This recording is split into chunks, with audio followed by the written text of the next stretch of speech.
दिल में तो कभी आस मत तोड़ना, दिल में बसी है तस्वीर तो उससे कभी मुंह मत मोड़ना। करके दिखाना चाहते हो अगर कुछ तो दोस्त पढ़ना संविधान को और जानना अपने अधिकारों को। आप याद रखना गिर गिर कर भी उठने का साहस जोड़ना। मेरा नाम राज रतन, मैं आपके गोला से बिलोंग करता हूँ। छोटा सा गांव है। जैसा कि अभी बताया बीपी बौद्ध जी मेरे मामा जी हैं, जिनके सानिध्य में रह करके मैं आज कुछ सीख रहा हूँ। दोस्त सीखते रहना जिंदगी है। जो जिंदगी में स्टूडेंट बन के आगे बढ़ता है वो हर जगह सफल रहता है। तो मैं भी एक स्टूडेंट हूँ और अपने मामा जी के सानिध्य में संविधान के बारे में जानने की कोशिश कर रहा हूँ। और हमारे पूर्वजों ने, हमारे बुजुर्गों ने एक बात हमेशा बोली है कि कुछ पाने के लिए क्या करना पड़ता है, होना पड़ता है। लेकिन आज मैं आपको एक चीज बताना चाहता हूँ, कुछ पाने के लिए कुछ करना पड़ता है। तो मैं अब बहुत ज्यादा बात नहीं करूंगा, लेकिन 2 एग्जाम्पल आपके सामने जरूर रखूंगा। 5 मिनट के अंदर वो खत्म करूंगा और 3 मिनट में अपनी बात खत्म करूंगा, यानी कि 8 मिनट आपके लूंगा, ले लूं आपसे। तो मैं बुलाना चाहूंगा कोई भी एक भाई साहब आ जाए। भाई साहब एक बार आ जाना, अपने हाथ पे पेन से नाम लिख लो अपना। लिख लिया? क्या नाम लिखा? अर्पित। अच्छा अब एक काम करना, किससे लिखा? पेन से ना? आप लोग देख रहे हो सामने लिखा। अब भाई साहब ये जैकेट है आपकी, इसको इसमें रख ले लो। पेन दिख रहा है आपको? भैया को भी दिखा दो। पेन दिख रहा है क्या? नहीं दिख रहा? यानी कि ये पेन नहीं दिख रहा है। दोस्त मैं आपको बताना पता क्या चाहता हूँ, आपको वो सच्चाई की तरफ मोड़ना चाहता हूँ। पहली बात तो ये है, मैं किसी भी बहन आप बताना कि ये पेन जो है जब हम पढ़ने जाते हैं, अगर इसका कैप ना हो, इसको हम जेब में रखें तो क्या करेगा? अभी मेरी सफेद शर्ट है, मैं इस पे रखूं तो क्या करेगा? ये दाग पड़ जाएंगे ना।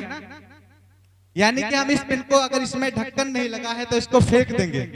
ये कोई काम का नहीं है हमारा। और मैं आपको सच्चाई बताना चाहता हूं, ये 90% है।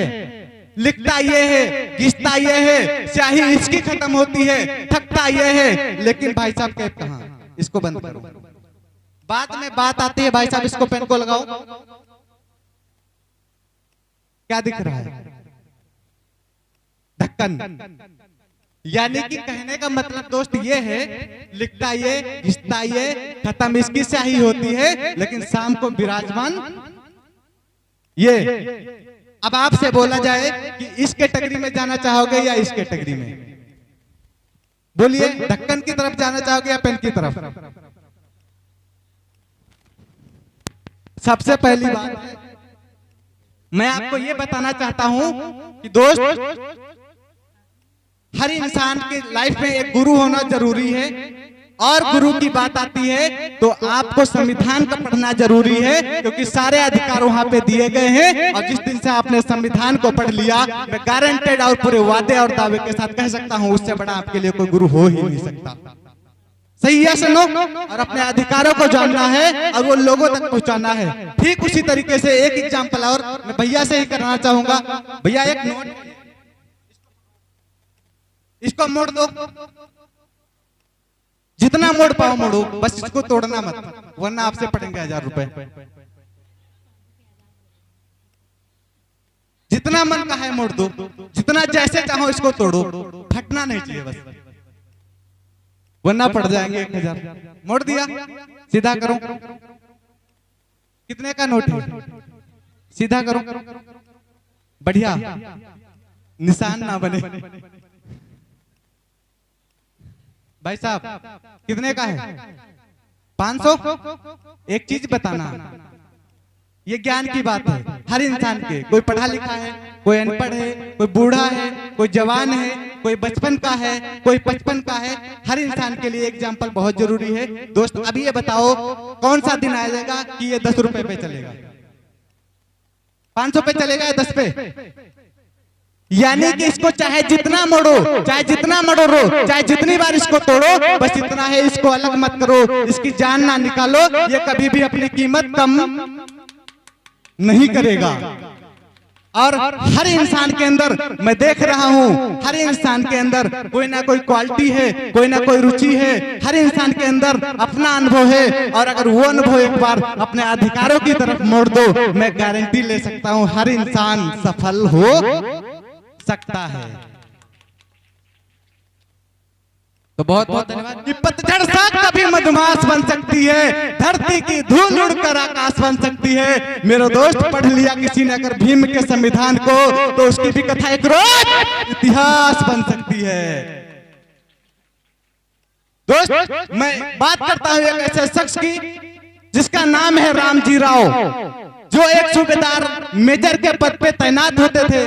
और उन्होंने एक ऐसे शख्स को जन्म दिया जिसका नाम है, हेलो, बहुत अच्छी बात, डॉक्टर भीमराव। एक बार जोरदार तालियां होनी चाहिए इनके लिए।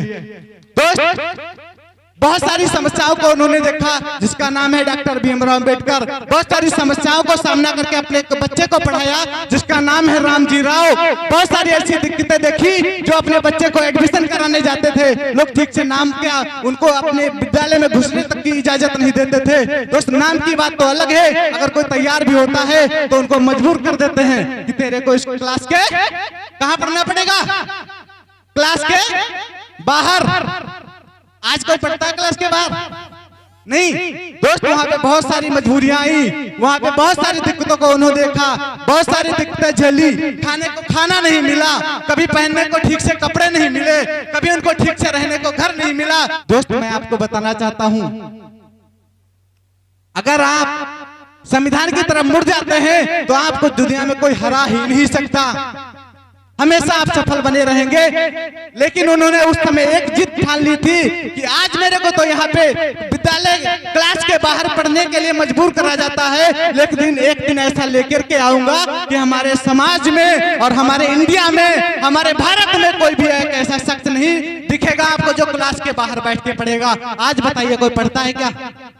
नहीं पढ़ता ना, जो कि अनुच्छेद 15 में बोला गया है, कोई भी जात, कोई भी धर्म, कोई भी लिंग, कोई भी इन नामों पे कोई भी आपके साथ भेदभाव नहीं करा जाएगा। नहीं रोकता तो एक बार जोरदार तालियां ऐसे संविधान रचयिता के लिए, एक ऐसे पिता के लिए जिसका नाम है डॉक्टर भीमराव अंबेडकर। बहुत सारी दिक्कतों को देखते हुए उन्होंने अपने विचार रखे और एक इतिहास रच दिया, जो कि 15 अनुच्छेद 15 में बताया गया है। उसके बाद फिर से एक ऐसी दिक्कत जो उन्होंने झेली थी, जो उन्होंने देखा था हमारे समाज के साथ हो रहा है, जो उन्होंने उसको एक बार नहीं 1000 बार उनके सामने उस दिक्कत का सामना करने का मौका मिलता है। और वो चाहते हैं कि इस दिक्कत को मैं दूर कर पाऊं, और जिसका नाम है शिक्षा, जो बोला गया अनुच्छेद 21 का में 6 वर्ष से लेकर 14 वर्ष तक निःशुल्क और अनिवार्य शिक्षा दी जाएगी, और जिसका नाम है डॉक्टर भीमराव अंबेडकर, लिखने वाला वो इतिहास। दोस्त आज बताइए कोई भी ऐसा शख्स है जिसको निःशुल्क शिक्षा ना दी जाए? आप ना पढ़ाओ वो तो आपकी जिम्मेदारी। तो मैं कहना चाहता हूँ, बहादुर कब किसी का आसरा और एहसान लेते हैं, वो तो वही करते हैं जो मन में ठान लेते हैं। ये दुनिया नहीं बनी है बुज़दिलों के वास्ते, जो संविधान पढ़ ले मेरे दोस्त, ये तो इतिहास ही बना है उसके वास्ते। इसलिए बजा दो एक बार तालियां और दिखा दो कि हम भी हैं संविधान के वास्ते। तो बहुत बहुत धन्यवाद, बहुत बहुत धन्यवाद करता हूं अपने गुरुओं का, मामा जी का और पूरे ग्रुप का, जिसकी वजह से आज हमें अच्छी अच्छी जानकारियां मिलती हैं और हमारे समाज में लोग आगे बढ़ पा रहे हैं, आज जिसकी देन है डॉक्टर भीमराव अंबेडकर जी। तो मैं अपनी बारी को यहीं पे विराम दूंगा।